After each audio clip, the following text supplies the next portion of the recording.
Décideurs engagés, l'émission TV de l'Hémicycle animée par Arnaud Ardouin qui déshabille les décideurs. On se dit tout, l'émission qui pose le masque et qui nous permet de découvrir des parcours, des destins originaux. Et c'est le cas de Stylianos Antalis. Il est notre invité. Bonjour Stylianos. Bonjour. Vous êtes le fondateur de Yes and You. Et on va parler évidemment de cette manière très originale d'apprendre les langues, pas que l'anglais, mais les langues. Et on va en parler avec vous. D'abord, ce qui est intéressant, c'est que il faut que vous vous présentiez parce que Stylianos Antalis, on l'entend, c'est grec. Mais vous avez un pied aux États-Unis parce que vous avez une longue vie, une partie de votre vie aux États-Unis, mais vous parlez le français. Stylianos, question simple, qui êtes-vous ? Je suis un globetrotter, je suis un immigré. J'ai voyagé toute ma vie en fait, donc, et à chaque fois il fallait que je prenne des nouvelles langues. Quand je suis en immigré aux États-Unis, je ne parlais pas l'anglais, donc il fallait que je prenne l'anglais. Après on a retourné en Grèce, il fallait que je réapprenne le grec, et après je suis arrivé en France. Et là, quand je suis arrivé en France, je savais dire, même si j'avais des cours de français aux États-Unis, parce que j'étais à Boston, je savais dire bonjour et chanter Frère Jacques. C'est faible. C'est très faible. C'était très, très difficile. Ouais. Mais c'est par l'amour des langues et de l'apprentissage des langues que vous voyagez, ou c'est parce que la vie et les hasards de la vie, les destins de la vie vous ont poussé à changer de pays et à quitter la Grèce ? C'était l'hasard. C'était les colonels, c'était le coup d'État. Donc mes parents, ils ont quitté la Grèce pour ça. Réfugiés politiques. Exact. Oui, en quelque sorte. Je ne notais pas, mais oui, tout à fait, exactement. Donc on arrive dans un pays, il faut prendre une nouvelle culture. Donc voilà, à chaque fois, les gens me demandent est-ce que tu es raciné quelque part ? Je dis non, pas vraiment en fait. Je suis vraiment un citoyen. Là, vos valises sont à Paris là en ce moment. Enfin, en tout cas, pour l'instant, ils sont ici. Ouais. Vous êtes dans l'âme entrepreneur, ou est-ce que là aussi, le fait que vous deveniez entrepreneur et que vous fondiez Yes and You est aussi le fruit des circonstances, le fait que vous avez dû apprendre beaucoup de langues, que ça n'a pas toujours été facile, et qu'au final, vous maîtrisez aujourd'hui, évidemment, votre langue maternelle, le grec, mais l'américain, enfin l'anglais et le français. Vous avez d'autres langues dans la musette ? Non, j'aimerais bien apprendre l'espagnol, l'italien, mais il faut trouver le temps. Mais pour l'instant, il faut vous installer en Espagne ? Oui, en Espagne ou en Italie, que j'adore. Ça serait génial. Les langues, on voit que ce caractère de globetrotter, c'est aussi le fruit de la réflexion que vous menez avec Yes and You. C'est né comment cette entreprise ? En fait, Yes and You, il vient de ma vie personnelle, mon expérience personnelle. Ce qu'on vient d'évoquer. Quand je suis arrivé en France, il faut que je trouve un travail. C'est très difficile quand vous ne parlez pas en français. Et après, il y a le mythe, oui, mais quand tu habites dans le pays, tu apprends tout de suite. Ce n'est pas vrai non plus. J'ai mis 2 ans avant de parler français. Parce que j'avais peur de mon accent, faire des erreurs. Pourtant, j'ai fait plein d'erreurs et j'ai toujours un accent hyper. Et vous parlez très bien. J'ai essayé. Et donc, en fait, quand j'ai pensé au concept Yes and You, déjà, il fallait penser qu'il y avait beaucoup d'avancement de technologie. Donc, je me suis dit, la technologie est là pour aider. Hein. Il faut être cutting edge, mais pas le bleeding edge au niveau technologie. Il ne faut pas trop de technologie non plus, parce que l'aspect humain est très important, en fait, dans l'apprentissage, quelle que soit la matière. Et donc, l'autre chose, c'est de se dire, OK, il faut avoir une solution, donc une méthodologie qui va aider les personnes qui se trouvent toujours dans les circonstances que moi, je me suis trouvé en français. Parce que c'était bien d'apprendre à dire une baguette, comment s'est passé le week-end, parler de mes enfants, etc. Mais quand il fallait me présenter pour trouver un job, recrutement, le recrutement pour avancer dans les sociétés, pour aller pitcher des différentes idées, etc. C'est très difficile. Il fallait que je parle un autre langage. Et donc tout le concept Yes and You, c'est se dire, OK, on va essayer de vous aider à faire ce que vous faites en français, en anglais, dans les entreprises. Donc, c'est vraiment axé métier. Corporate business. Corporate business, c'est d'être capable de se présenter, même à niveau débutant, parce que quand j'ai démarré, les gens me disaient, vous êtes qui ? Je m'appelle Stylianos Antalis. C'est drôle, j'essaie de prendre un accent américain quand je parle en français. Or, j'en ai un. Je m'appelle Stylianos. Oui, tout à fait. Je m'appelle Stylianos Antalis. Je suis directeur commercial et ça s'arrêtait là. Mais au fur et à mesure qu'on évolue dans le langage, dans la langue, la présentation devient de plus en plus grande.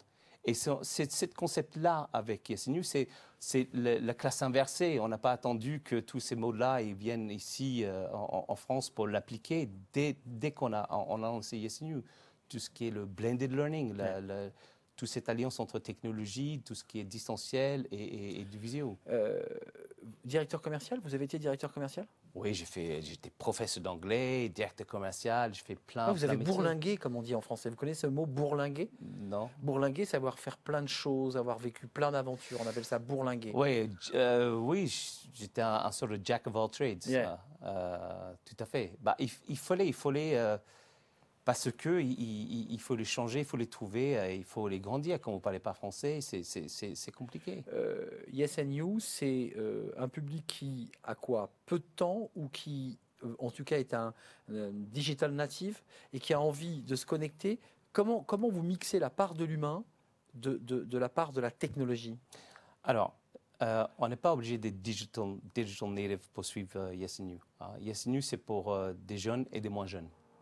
C'est l'objectif, c'est que on essaie de mettre des personnes dans des situations où ils sont capables de communiquer en anglais et plus se trouver dans une situation de difficulté, que ce soit dans un COMEX, un CODIA, ou en présentation, ou en visio, ou parfois, moi j'ai vu des situations où les gens ils avaient des compétences, des skills plus importants que leurs voisins, mais étant donné que leurs voisins parlaient mieux anglais, évidemment. Voilà. Évidemment. Donc, on n'a pas besoin. Par contre, il faut investir du temps. Ça, c'est sûr, certain. Donc, consacrer du temps régulièrement. Oui, régulièrement. C'est vraiment de micro-learning. On apprend tout le temps. Il faut apprendre tout le temps. C'est un petit peu comme un sport.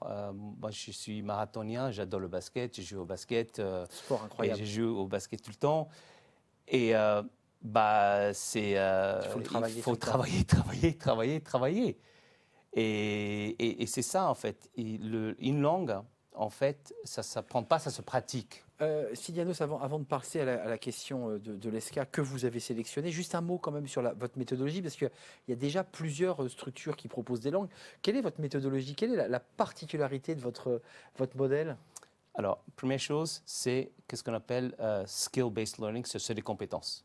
Compétences, travail, métier. Deuxième chose, c'est la seule méthodologie aujourd'hui qui est certifiée par un certificateur tierce. Donc, quand on vous dit que vous avez tel niveau, en fait, c'est certifié par... Ce n'est pas un diplôme, c'est une certification. Ce n'est pas juste un test qu'on passe. C'est ça. Ce n'est pas un test qu'on passe, c'est une vraiment certification. D'accord.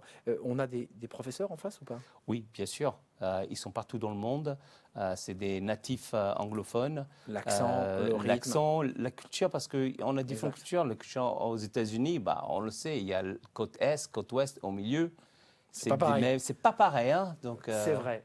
Stylianos Antalis, vous avez accepté de répondre à tout. Alors on sait que vous êtes marathonien, que vous maîtrisez plein de langues, que vous êtes un aventurier, et vous avez choisi une question de l'ESCA. On va découvrir ce jingle et la question que vous avez choisie.